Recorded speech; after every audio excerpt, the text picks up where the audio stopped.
The morning after I moved into my dream lakeside home, a line of cars crept up my driveway, neighbors in matching polos, clipboards in hand. They didn't come to welcome me. They came to claim something they thought was theirs. In sharp voices, they demanded access to their docks and even hinted that my backyard lake was community property. But what they didn't know, what made their smug smiles vanish, was that I held a deed that flipped the entire balance of power. So, what happens when an HOA learns the new neighbor actually controls the water beneath their feet? When I first spotted the listing, it felt like a postcard brought to life. A quiet cove tucked at the end of a tree-lined road, the lake stretching wide and still like a sheet of glass. After years of cramped apartments and paper-thin walls, I was ready for space, for silence, for mornings that smelled like pine instead of car exhaust. The house wasn't fancy. White siding, a wraparound porch that sagged just enough to feel lived in, but the water behind it was everything.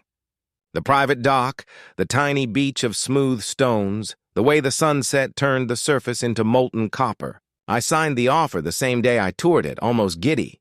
Moving in felt like a fresh chapter. I imagined weekend kayaking trips, lazy coffee on the porch, maybe even hosting neighborhood cookouts. The first few days were a blur of unpacking boxes and learning the rhythm of the place. A heron that landed near dusk, the occasional hum of a boat far across the lake, the soft chorus of frogs after dark. Neighbors waved politely when they drove by, but something about their smiles lingered a beat too long, as if measuring me. A few mentioned the association in passing, 3 little words delivered with the weight of a warning. I brushed it off. Every neighborhood has a group chat or a club that likes to organize things. Then came the envelopes. On the third evening, a crisp white letter slid into my mailbox, embossed with a blue crest I didn't recognize. "Welcome to the Lakeshore Homeowners Association," it read. Inside was a tidy packet of bylaws and a request for me to attend an upcoming meeting. I wasn't a member, my deed made that clear, but the tone was less invitation and more expectation. I shrugged and set it aside, telling myself it was just a formality. Yet as night settled in, I kept catching my eyes on the words mandatory compliance and shared community resources, phrases that felt oddly sharp for a neighborhood welcome. I didn't know it yet, but that envelope was the first ripple of a storm waiting beneath the calm surface of the lake. The letter was only the beginning. 2 days later, I returned from a grocery run to find a bright orange notice taped to my door like a warning sign. "Violation of community guidelines, unapproved dock use." My pulse spiked. I hadn't even touched the dock, except to sit with my coffee. The notice demanded a $150 inspection fee and required me to cease personal use of the shared water access until further. Notice, shared water access. I double-checked my deed. The lakefront, dock, and a 10-foot buffer of shoreline were all listed as private property. I called the number on the letter. A clipped voice answered. "This is Lakeshore HOA. What's your lot number?" "I'm not in your HOA," I said. "And the dock is on my property." A pause. "All waterfront properties are subject to the association's environmental compliance. You'll need to attend the next meeting to clarify usage rights." Click. That night, I couldn't shake the sense of being watched. From the porch, I spotted a pair of headlights idling at the end of my drive before disappearing into the dark. The next morning, I found fresh tire tracks near the dock, too close to be a casual passerby. I showed up to the HOA meeting determined to stay calm. The room smelled faintly of disinfectant and old coffee. A half-circle of neighbors sat behind folding tables, nameplates lined up like a tribunal. Before I even sat down, a man with steel-gray hair and a booming voice announced, "We need to discuss the unauthorized private dock on Lot 17. "It's my dock," I said. "The deed?" He cut me off.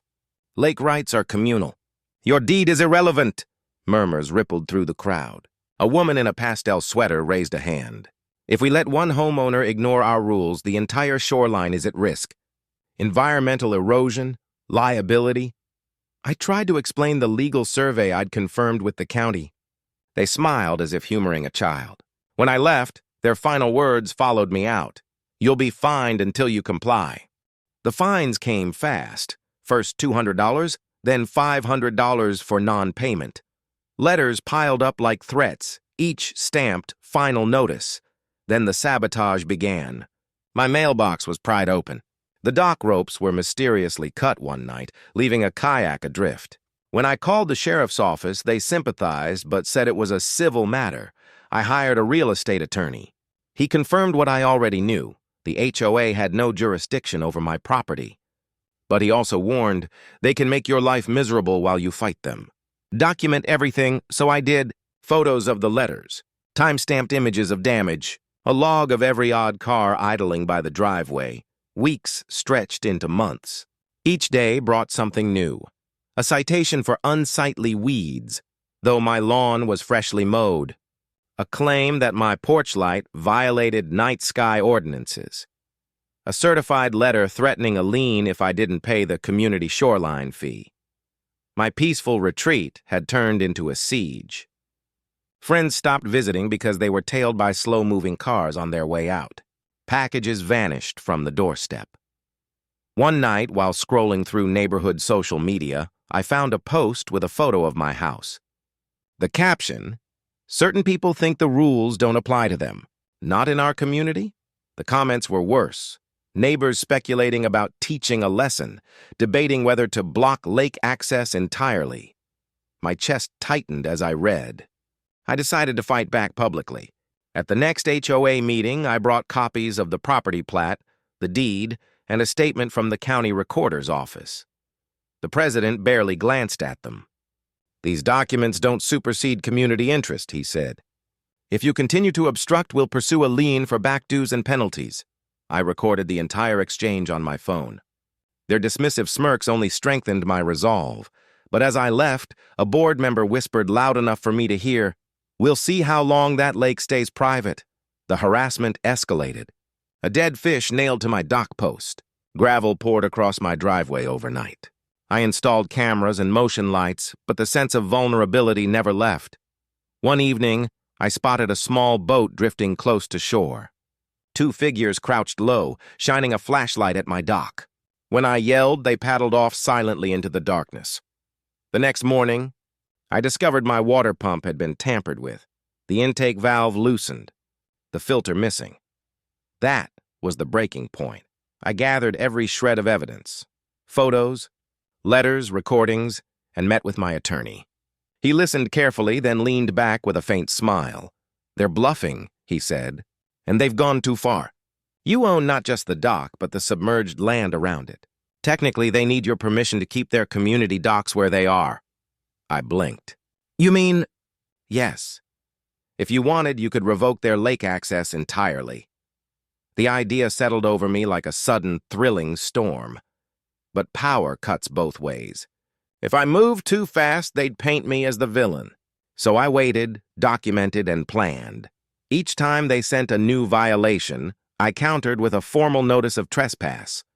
When they threatened a lien, I had my lawyer respond with a cease and desist and a reminder that filing a false claim could cost them dearly. Still, the pressure mounted. I caught myself wondering if I should sell, walk away, and reclaim my peace. Yet every time I watched the sunset burn across the water, resolve hardened like the rocks along the shore. This wasn't just a fight over a dock. It was about standing up to people who thought intimidation could rewrite the law.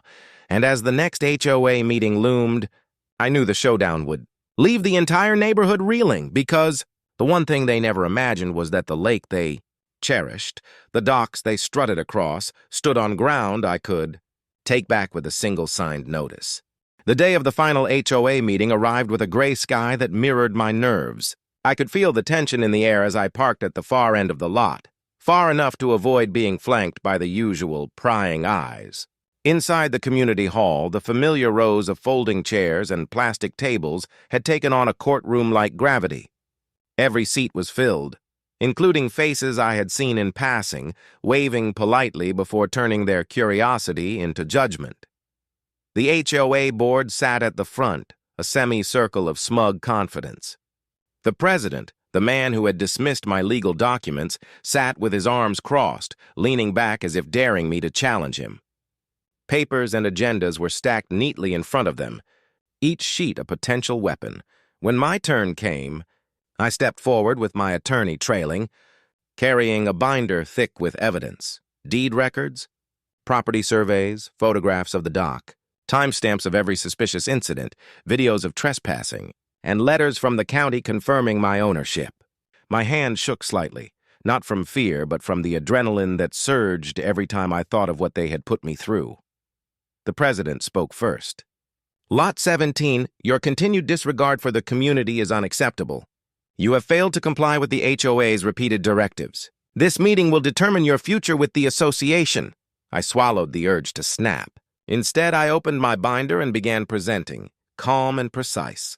These documents establish unequivocally that my property, including the dock and surrounding water, is privately owned. Every attempt to assert control over my land without consent is legally invalid. Murmurs spread across the room. I could see the surprise registering on the faces of neighbors who had once nodded in agreement with the board. Some leaned forward. Others clutched their coffee cups like shields. Then came the bombshell. My attorney held up a notice I had carefully prepared the week before. Under the law, your unauthorized use of my client's property constitutes trespassing. Any further intrusion will result in immediate legal action. Additionally, any community docks constructed within Lot 17's boundaries must be removed within 30 days. The room went silent, as if the words themselves had weight. The president's face drained of color. He sputtered, trying to form a response, but no words came. One board member, the woman in the pastel sweater who had lectured me about environmental erosion, whispered under her breath. But that's impossible. I let the silence stretch, allowing the gravity of the situation to sink in. My pulse was steady, my hands no longer shaking. For months, they had tried to bully, intimidate, and harass me. They had assumed power over a place they didn't own. Now the power had shifted. Some neighbors tried to argue. We've maintained these docks for decades. You can't just... I cut them off gently but firmly. The duration of their existence does not grant ownership. Laws and deeds do. My intent has never been to punish, only to enforce my rights and protect my property. The president slammed a fist onto the table. You think you can come here and... Yes, I interrupted, voice rising with calm authority. That is exactly what I think. And now, it is your responsibility to comply. A security officer, hired by my attorney for precaution, entered quietly, holding the statutes and county guidelines confirming my claims. There was no room left for debate. Then came the public humiliation they hadn't expected. I had prepared a slideshow, projected onto the wall, images of the damage, the harassment, and even a time-lapse video showing trespassing at odd hours. Neighbors gasped. Faces that had once smiled in passive agreement twisted with disbelief.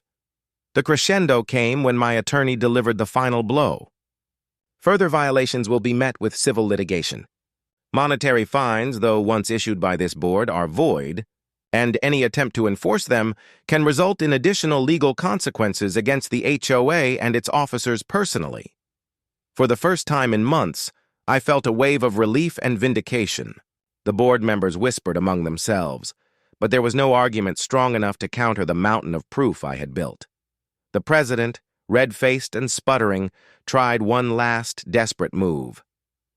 We can call a vote to revoke your lake privileges. I smiled, calm but steely.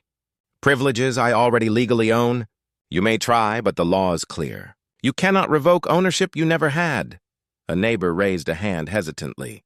Does this mean we're accountable for all of this? Yes, my attorney said firmly. From this point on, any further harassment or illegal use of Lot 17 will be documented and acted upon. The responsibility rests with every member involved. I could feel the room shifting. The smug certainty that had fueled their months of harassment crumbled into whispers and uncomfortable glances. The tension hung heavy, but unlike the fear that had gripped me for so long, this was a weight of triumph. I took a step back, letting it sink in. The docks, the shoreline, the water, they were mine. The HOA had to remove any structures on my property or face legal action. The tables had turned completely, and I could see it etched across their faces. For the first time, they were powerless. But even in victory, I didn't gloat. I wanted the community to understand that this wasn't about revenge. It was about boundaries, respect, and justice. The silence in the room was thick as I gathered my papers. I looked at each board member squarely, letting them meet my gaze. "This ends today," I said softly but firmly, not with retaliation, but with accountability. I could see it in their faces, shock, embarrassment, and the dawning realization that the narrative they had controlled for so long had finally flipped. The neighbors who had witnessed my struggle were wide-eyed, many nodding subtly. Some even whispered words of support that had been too dangerous to voice in prior weeks. As I stepped out into the late afternoon sun, I felt the warmth differently this time. Each gust of wind over the lake, each shimmer on the water surface, seemed charged with the victory I had fought for so fiercely. But even then, I knew this wasn't just a personal win. The lesson for the neighborhood, for anyone who had assumed power without accountability, had been delivered in a way that words alone could not convey. Yet a flicker of unease ran through me. The HOA might comply now, but stubbornness has a way of festering. Would they try backdoor schemes, subtle harassment, or legal loopholes? Could they truly accept the authority of someone who refused to bow to intimidation? I didn't have the answers yet, but one thing was certain. For the first time in months, I felt in control. The balance of power had shifted. The lake, the dock, and my home were safe, not because I had waited for permission, but because I had stood my ground, meticulously, relentlessly, and without fear. The sun dipped lower, painting the water gold and orange. And as I looked across my property, I asked myself silently, how far would they go before realizing that the tide had truly turned? And with that thought, I knew the resolution wasn't the end. It was the beginning of a new chapter, one where I had proven not only ownership but resilience, and the lessons of persistence and vigilance would echo far beyond my backyard. The days after the final meeting felt almost surreal. The storm of harassment, threats, and intimidation that had hung over my life for months had lifted, but the aftermath lingered in quiet, measured ways. I still woke in the middle of the night, ears straining for the sounds of car engines creeping down the driveway or footsteps on the dock. But each time the reality sank in. The battle had been won, and the lake dock and property rights were firmly in my hands. I started by documenting the HOA's compliance, or rather, their slow, reluctant acknowledgement of it. Notices of illegal structures being removed arrived sporadically over the next few weeks. Some board members attempted to quietly bypass their obligations, leaving me no choice but to file formal notices and involve my attorney. Each action reinforced a simple principle. Persistence and meticulous documentation mattered more than threats and intimidation. Neighbors began to notice the change, too. Some who had watched the conflict unfold from a distance cautiously approached me. A few offered apologies for their earlier silence or whispered support they had been too scared to voice before. I realized that in standing up, I had not just defended my property. I had shifted the social dynamic in the neighborhood. Power, I discovered, was not just about who controlled the HOA, it was about who refused to be intimidated. Life slowly returned to a semblance of normal. I spent weekends on the lake, kayaking and watching the sun glitter off the water in ways I hadn't dared to enjoy before. There was a peace in knowing that the small community of herons, ducks, and the occasional beaver had no interest in HOA politics. They were indifferent witnesses to human pettiness, reminding me that some battles, though arduous, were worth the effort to preserve what truly mattered. But the long-term consequences extended beyond tranquility. For one, the HOA underwent a quiet restructuring. The once powerful president, whose arrogance had sparked so much of the tension, quietly resigned within a month, citing